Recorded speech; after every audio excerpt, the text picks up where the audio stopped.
Como vai? Meu nome é Rodrigo Ábido, eu sou psiquiatra, atuo na área da infância, da adolescência e da psiquiatria forense. Hoje eu vim aqui para falar com vocês, futuros adotantes, futuros pais. O meu tema é a questão dos filhos e os transtornos psiquiátricos.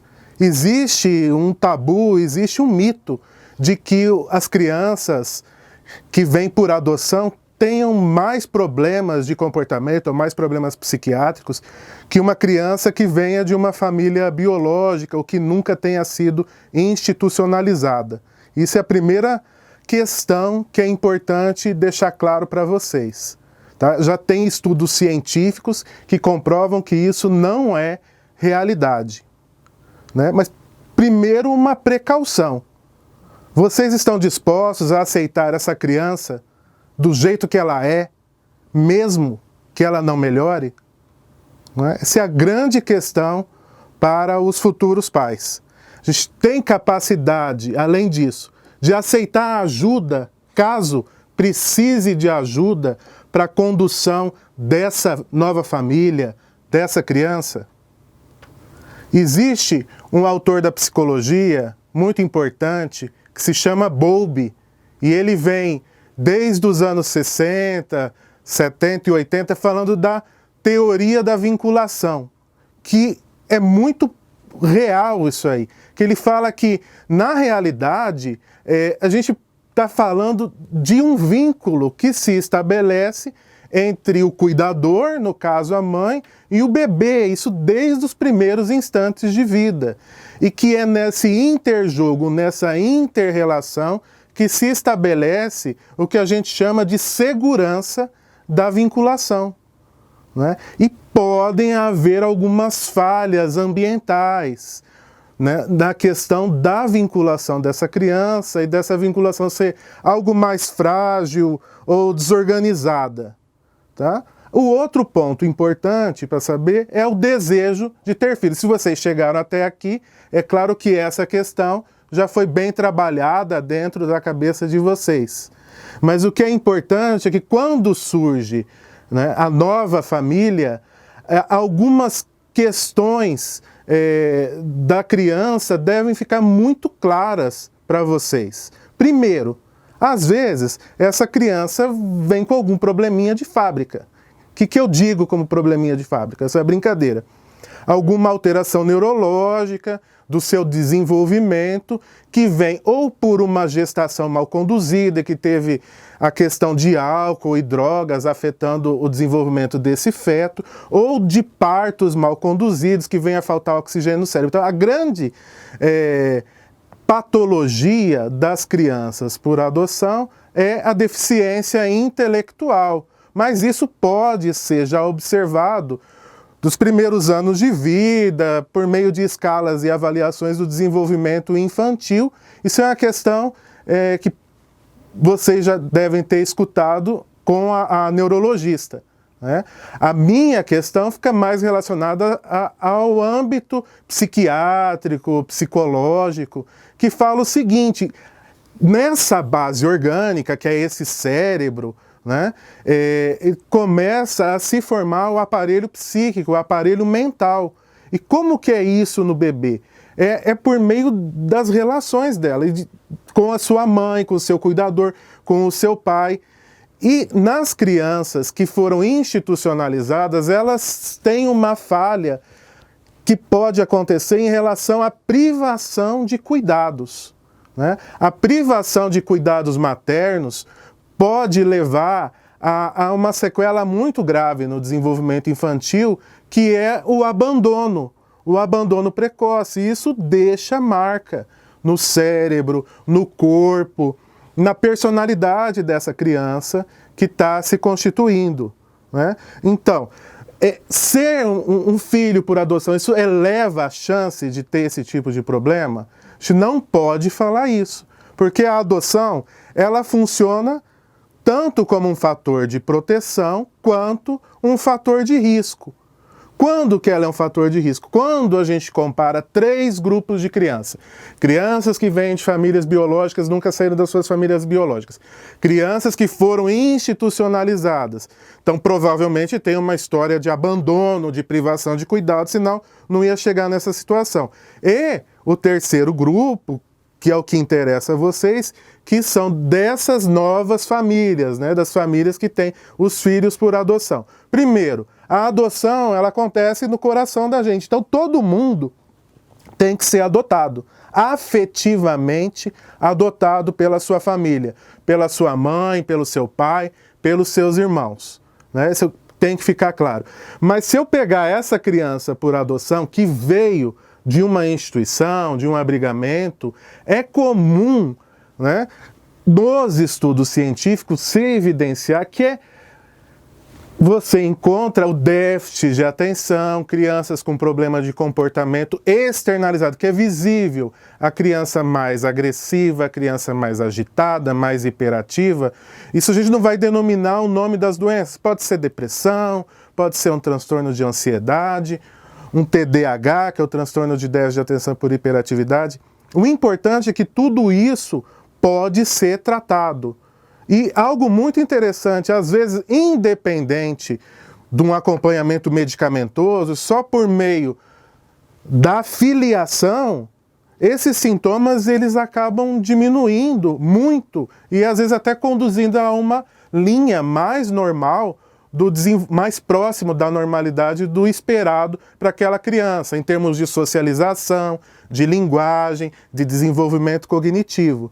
Então, existe um mito que o filho por adoção tenha mais doença, mais transtorno mental ou psicológico que o outro, né?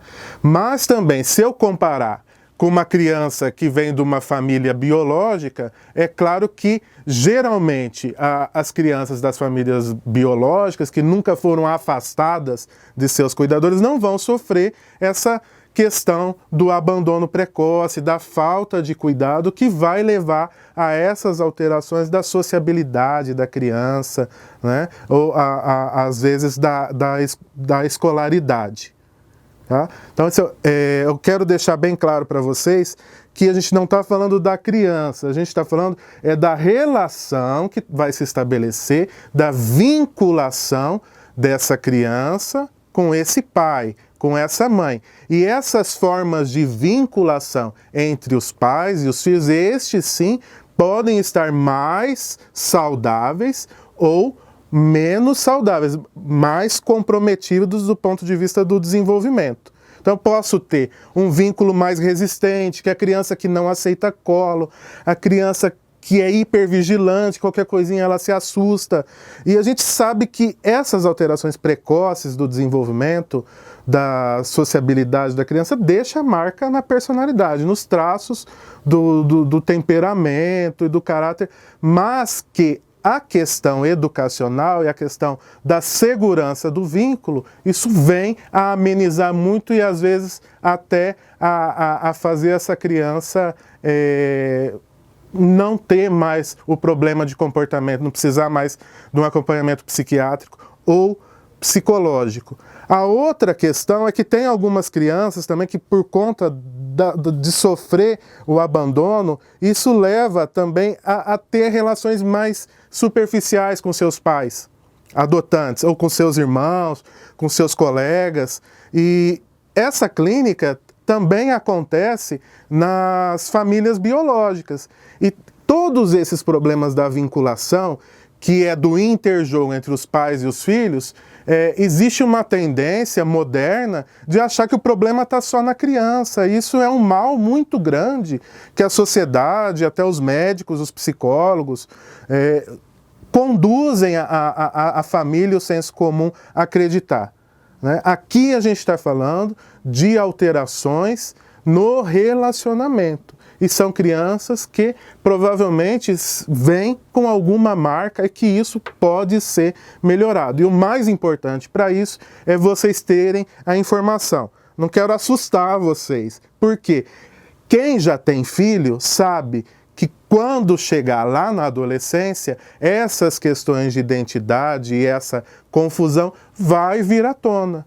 Tá? Então, às vezes, você leva o adolescente e fala, a questão dele é a adoção. Não é a adoção, é a questão de qualquer adolescente, mas que numa fase muito precoce do seu desenvolvimento. Gente, a gente está falando de criança de 2, 3 anos suportar a angústia, a ansiedade muito grande, sem ter alguém para cuidar, né? Isso aí vai ter a sequela lá na adolescência, que faz parte do nosso desenvolvimento, essa angústia de novo que volta quando você está abandonando a criança, a fase da infância, para entrar na nova fase que é a adolescência. São crises previsíveis, crises normais do desenvolvimento infantil. Então é importante muito mais que os pais conheçam o desenvolvimento da criança. Daí a importância de ter um profissional psicólogo para ajudar na condução do caso. E se não tiver o psicólogo, fica aqui eu salientar que os grupos pró-adoção fazem um papel fundamental no acompanhamento dessas novas famílias. Então, a adoção tanto funciona como um fator de risco, né, quanto um fator de proteção. Mas o que a gente sabe hoje é que a maioria dessas crianças, prospectivamente, então anos depois, quando foram avaliadas, elas estavam bem ajustadas, bem adaptadas e integradas às suas famílias. Tá? O que é importante para todo pai saber? O que facilita a questão da vinculação da criança, da saúde mental da criança? São as amizades. As amizades, elas ocupam um papel fundamental na vida da criança em ter interações mais proativas. Além da amizade, você ensinar seu filho o que é o sim, o que é o não, de dar esse limite para eles desde o início. E a educação, ela acaba se transformando, né, como o pilar básico no desenvolvimento da personalidade dessa criança, desse adolescente, desse futuro adulto. E por último, quero deixar uma reflexão para vocês. Na relação pais e filhos, nessa nova família, existem 2 pontos fundamentais. Primeiro, você cuida de mim, eu cuido de você. Então, eu tenho capacidade de suprir as suas necessidades como pai, como mãe, né? E ao contrário, eu como pai, como mãe, eu tenho capacidade de suprir a necessidade do meu filho, quer seja um bebê, quer seja uma criança ou um adolescente. E por último, aceitar as limitações. Todos nós somos seres humanos passíveis de limitação. E todo mundo tem a sua limitação e isso ocorre também dentro da família. Então, se ficar esclarecido para vocês esses 2 pontos, eu acredito que vocês vão se tornar muito mais seguros nessa decisão da adoção. É isso, gente. Muito obrigado. Quero agradecer a todos vocês.